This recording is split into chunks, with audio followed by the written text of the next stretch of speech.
Do you remember when I said nothing changes if nothing changes? It's been a big, massive thing for me the past 5 to 6 weeks that I haven't recorded a podcast or even thought about it. And it's interesting because when the inspiration came up to do this podcast, I was in that space of questioning, what's next? What do I need to do next? And when podcast came through, I completely ignored it. I don't know if I shared this in the previous one, and I inquired 3 times, and all of the times it was podcast. Like, it was very matter of fact. Except the last time it was louder. I don't know if anybody's experienced, you might get the little soft voice that whispers inspiration to you for things like that, or for different things. And then if you keep ignoring it, it just gets louder and louder. So when podcasts come through, my body froze, like completely froze, and was like, nope, because of the obvious. I would have to get in front of a camera and I'd have to talk and I would have to share things. Yeah, no, it forced me to really sit with it. Yeah, here we are. This was part of my process in the past 5 to 6 weeks of what was going on.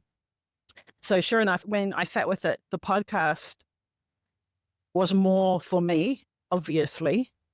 But as soon as that came through, my thought process went immediately to, oh, I can get people on and book people in to come in and talk on it every month.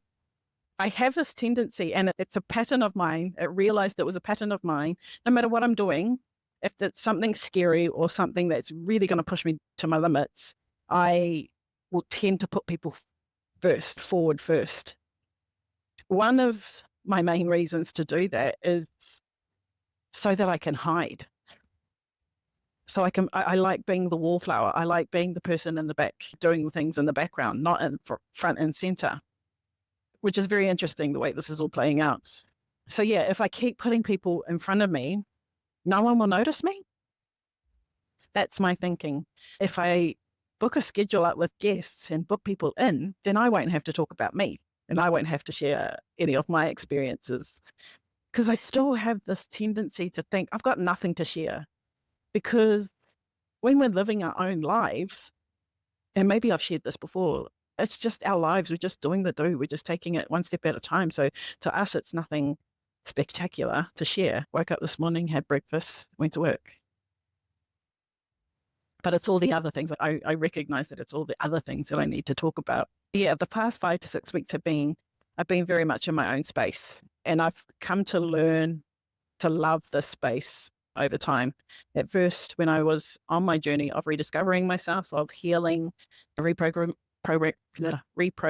and all the rest of it, I didn't feel too comfortable in that space, even though I was a very introverted person. But when I was younger, I always latched on to people or very social, wanted to meet people, wanted to be around people. And now it's flipped. The tables have turned 180 and I love my space and I like being alone. But at the same time, I do like people. I do. It's just when I get into these spaces where I'm deep in thought and I need to turn the world down, turn this down as well, and turn this up, to listen in, to tune in to what's coming through.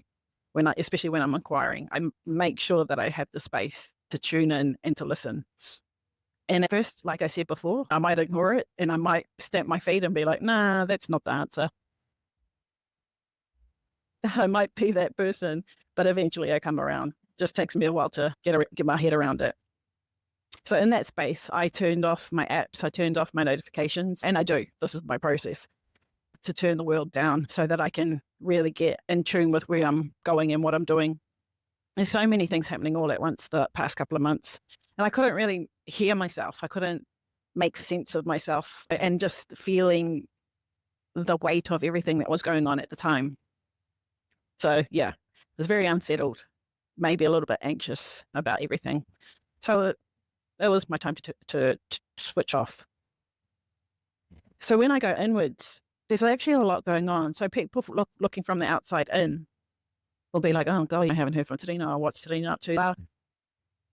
Or she doesn't do much, or she's very quiet, or she doesn't interact much. There's actually a lot going on that people don't see. And I know I'm not the only one when this goes on, because I have conversations with my peeps that do the same thing. There's a lot going on. I liken it to when I step into my own dojo, my own arena.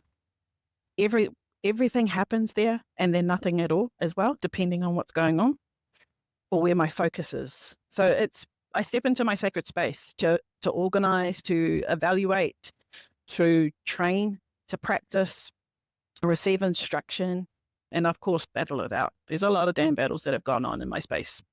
Yeah, so while the outside might look quiet, while I haven't been on socials, while I haven't recorded another podcast, I'm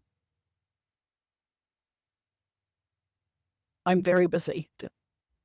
I'm still hectically busy. It's so hectic in that space rather than my world, outside world.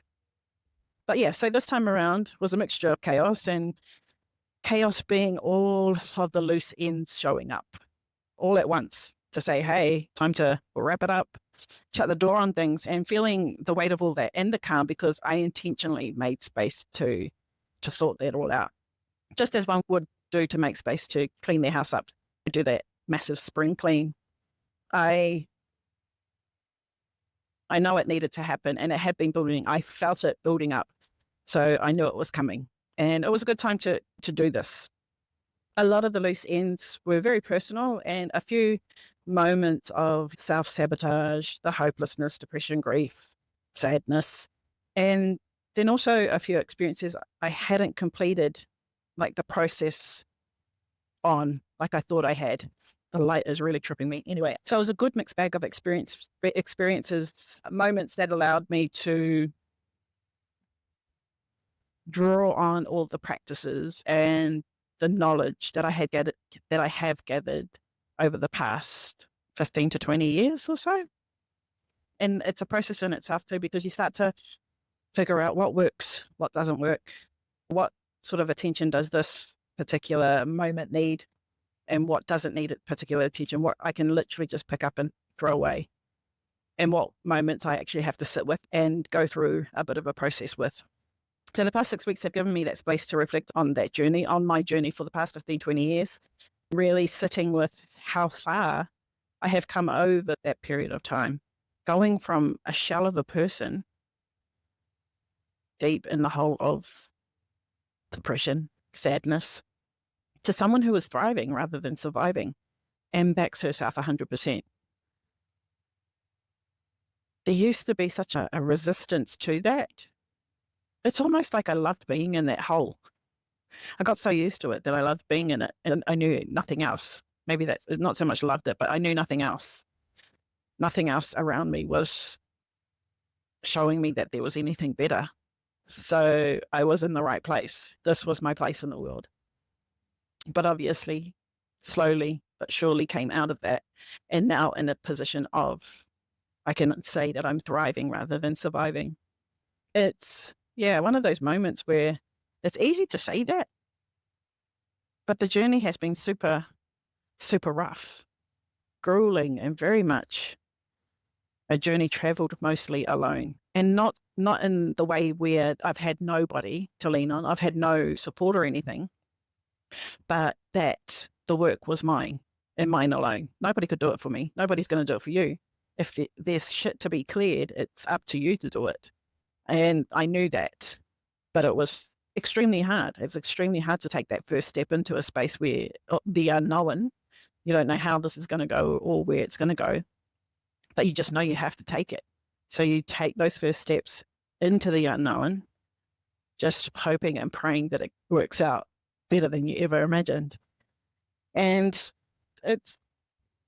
sometimes it's been some really big, massive, profound, in my face moments. And then other times have been really quiet, slow moments as well. Bit of a mixed bag is along the way. But whilst it was me who did the work, I couldn't have done it without the support of different people along the way. And it is true. People come into your life for certain periods of time, for certain moments, for specific reasons. And there have been those people in my life when I've started to go through a process, the right people have stepped in for me. I don't know where this chapter is going. I'm just jumping on to give an update. But I guess I can start there've been my journey. I'll try and where it really kicked off. So moving to Australia, I was still a bit of a shell of a person. I wasn't really truly out of that funk. And back home in New Zealand, from the moment that I had truly and complete hair cut it off with the relationship that went absolutely sour, and then the moment of the attempt on my own life, taking my own life, moving from that point forward until I moved over to Australia was very slow. It was very monotonous. It was very much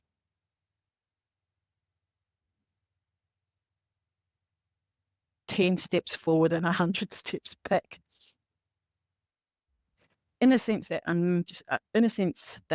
because I was grasping at straws, all I was doing was just trying to get out of bed, go to work and do the do, just to get that routine back. And that became very monotonous. And that's what I mean by monotonous. I had the support of my friends around me, but things just didn't seem anything. I couldn't say that I was happy. I couldn't say that I was sad. I couldn't say that I was angry. I couldn't say that I was thrilled to do anything. I was just being. And that's why I called it a shell of a person, just nothing, no life there, if that makes sense. So then I had my amazing cousin come to me and say, let's move to Australia. Let's try again. Let's start have a fresh start, and let's try again. Because we had lived here before. A group of friends and I had moved here before. We all moved home. So yeah, I thought, yeah, okay, this is a good chance to try again.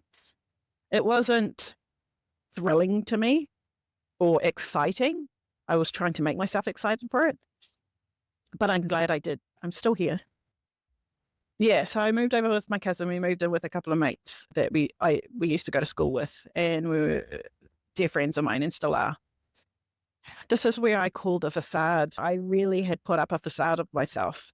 But interestingly enough, I was just, okay, let's just get back to, or try to make another routine. We're in a new space with new people. Let's just try and get this going, get a job, and start creating new memories. So the facade came up. In hindsight, it's 2020. I wasn't being truthful to myself. I was just trying to do what I thought and what I thought was what I wanted and the right thing to do, what I thought was the right thing to do.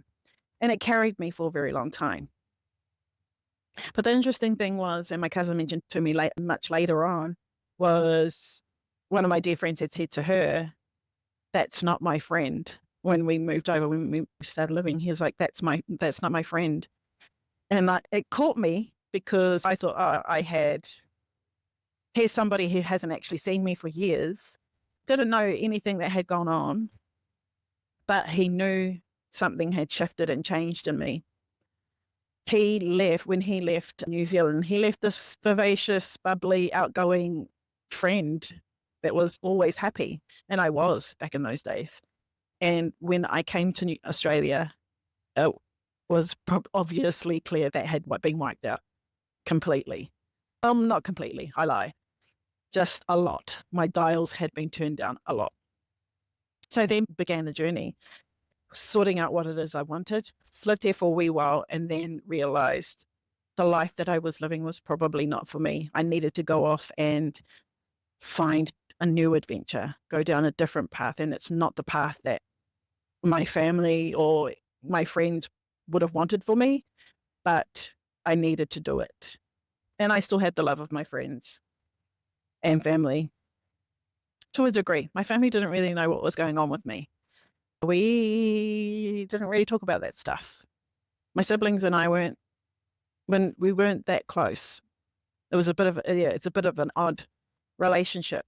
We're there for each other, 100%, if it's needed, but we don't live in each other's pockets, so to speak.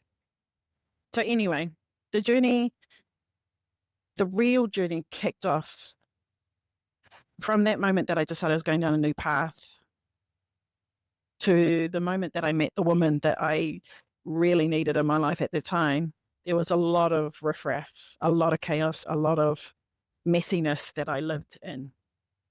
Internally, mostly internally, because externally, a lot of people didn't see it or couldn't see it. That's where I know the facade was up.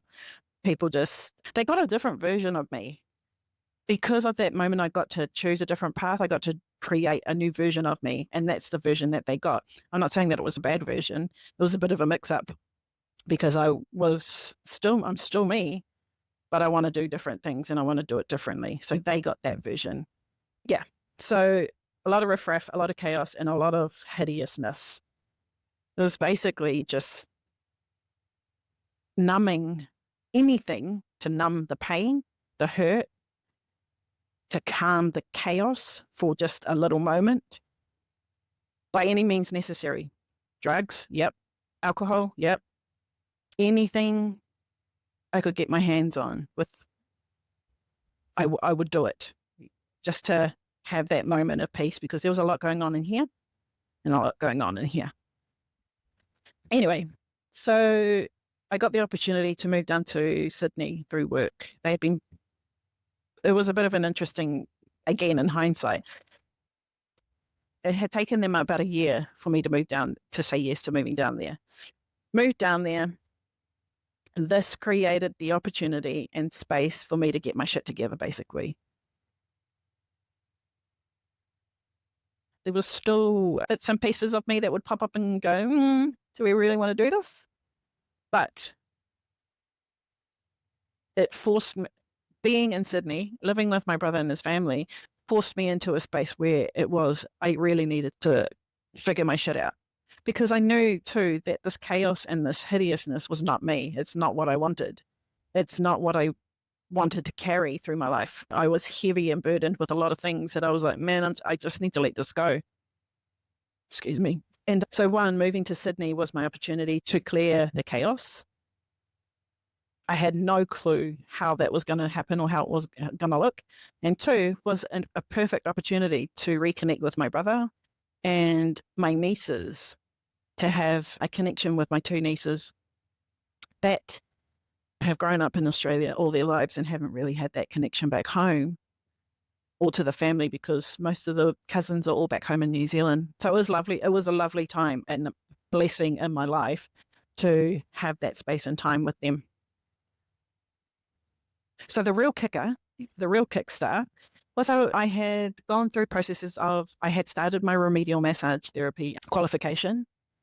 It's something that I always wanted to do. So I had saved some money and I started doing that course.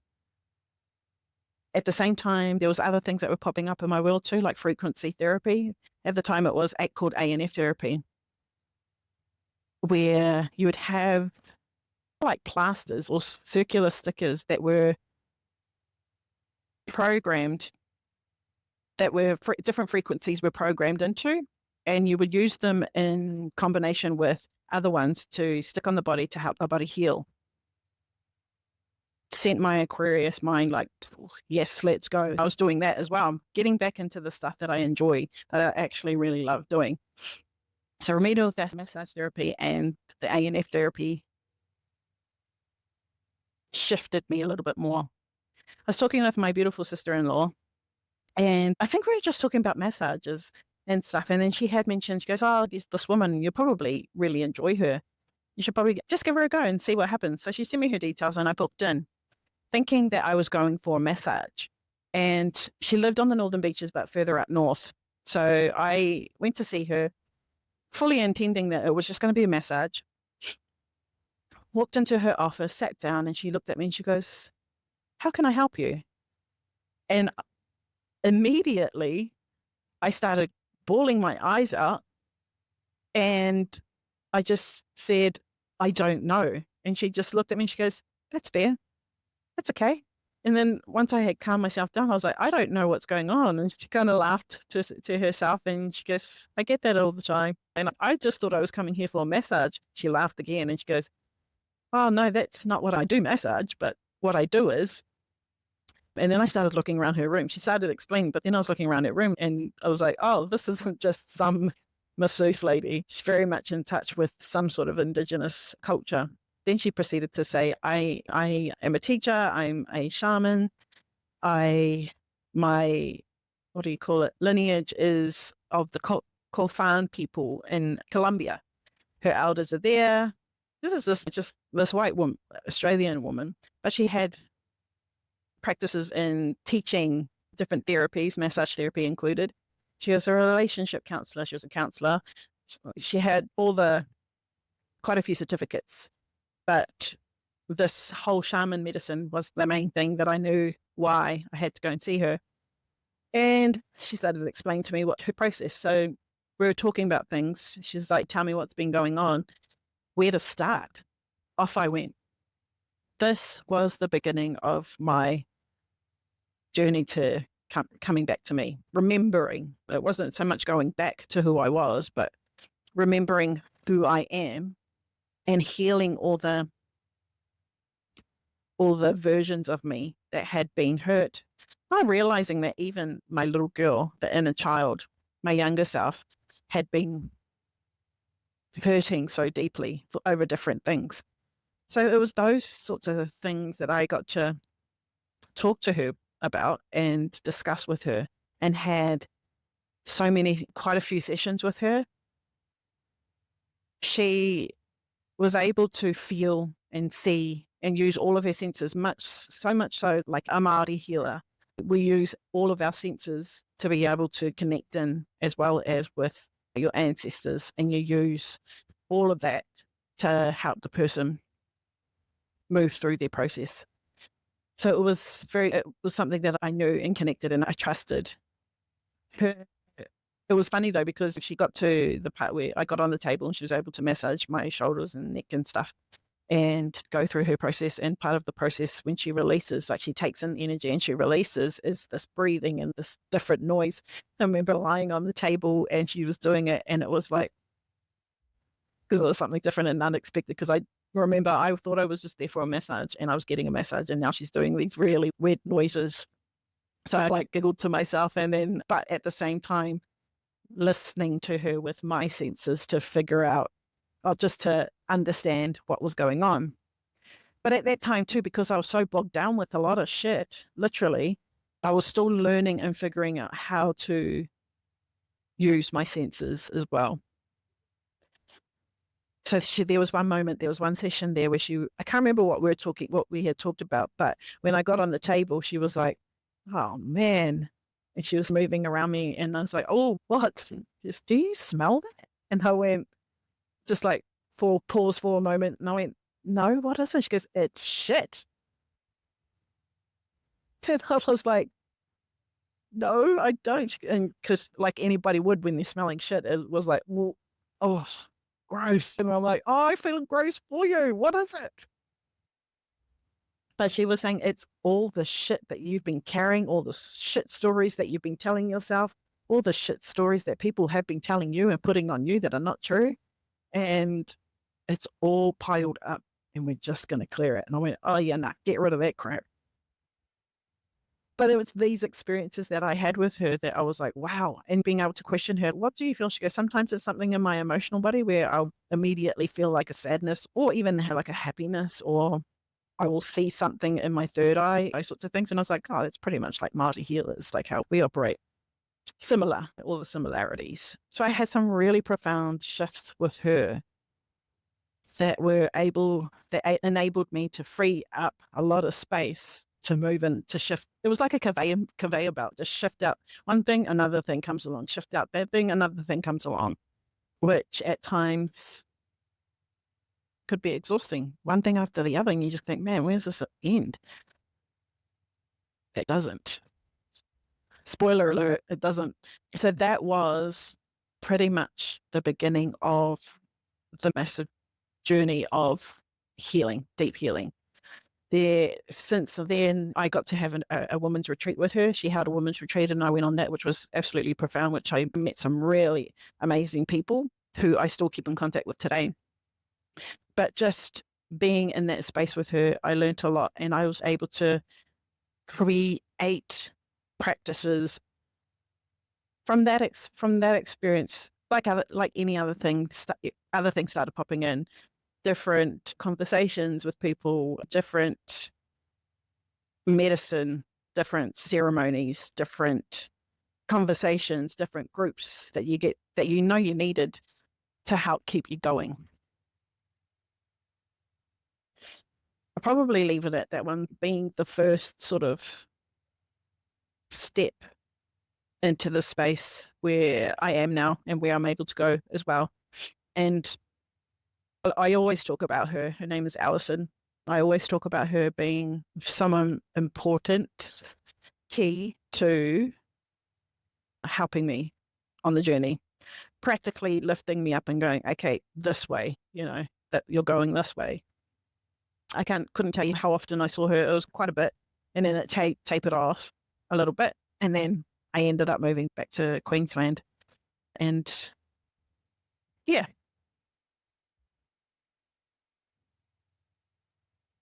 In those spaces with her, it was just so easy to talk. It was because too, one of the things that I loved about her and loved that I found I was able to work with her was that she was so straight up. There was no bullshit. There was no rainbows and butterflies. There was no glitter.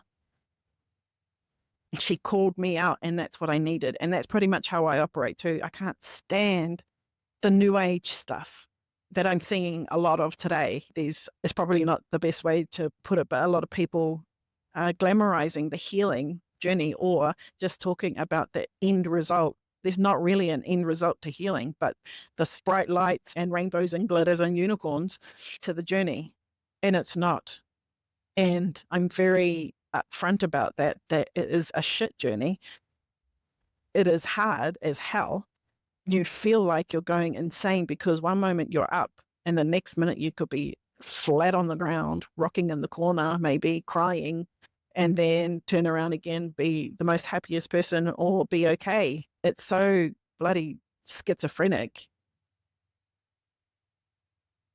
One of the things that helped me was going into ayahuasca ceremony. And I've sat twice.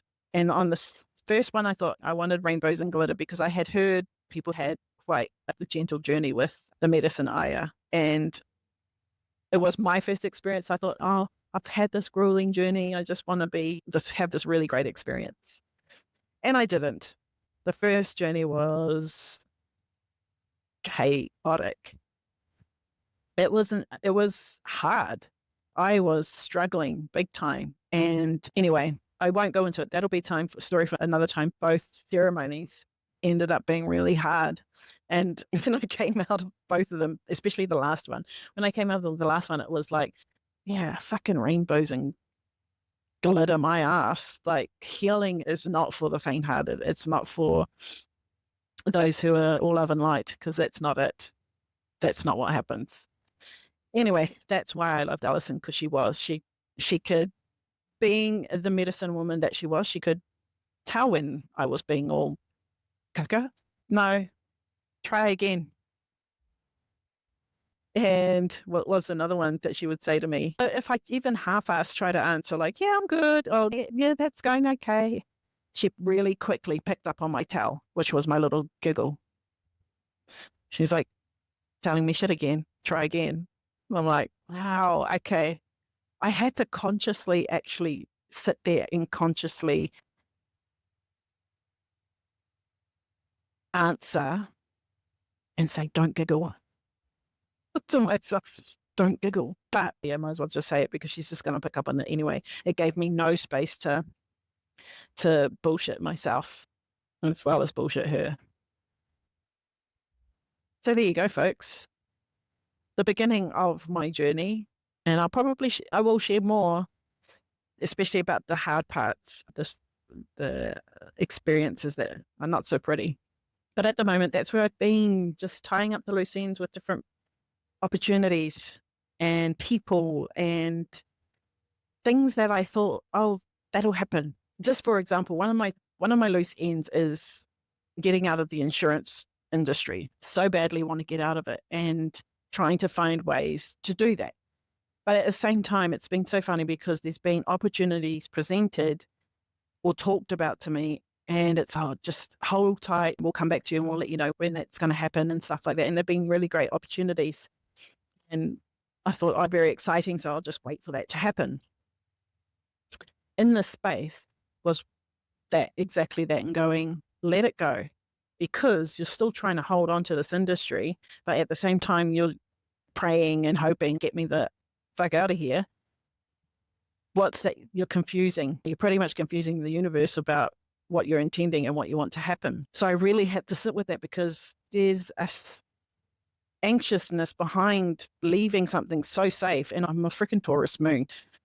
It's safe, it's stable, my job. It's exactly what I needed for somebody who wants to live in the corporate world. I don't want to live in the corporate world anymore, not in this capacity. So that was one of my loose ends that I had to really tie up, wrap up and go, let it go, leave the hope behind. That's a big word behind all this wrapping up, is the door open to just a little bit, just in case something happens, just in case that comes back around, just in case that job does happen, or just in case that person does come back around. Just leave the door open a little bit. No, shut it.